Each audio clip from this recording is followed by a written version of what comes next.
Welcome back to Gear Up Windows YouTube channel. In this video, we will guide you on how to create a local user account on Windows 11 PC. For this, first press Windows plus R key on the keyboard to open the Run dialog box. In the Run box, you need to type this one command Control space user passwords 2.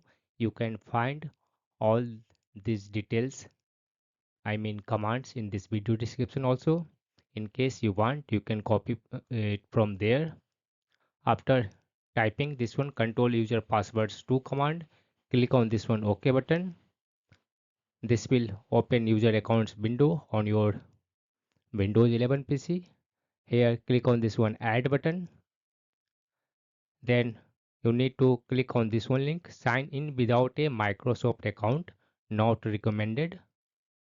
Then click on this one local account button. Then type in username you want to add on your Windows 11 PC. If you want, you can put here passwords. Then re-enter the same password to confirm it.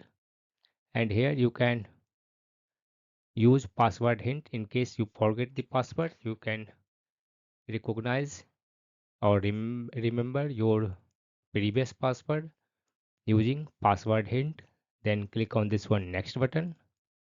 This will add a local account to your Windows PC. Click on this one finish button.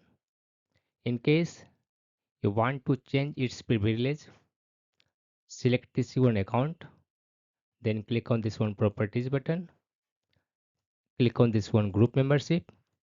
By default, a newly added user account will be a standard account. That means this account will have least privilege. You can change it to this one administrator account to provide full access of your PC. After this one changes, click on this one apply or OK button. Then click on this one OK button to exit.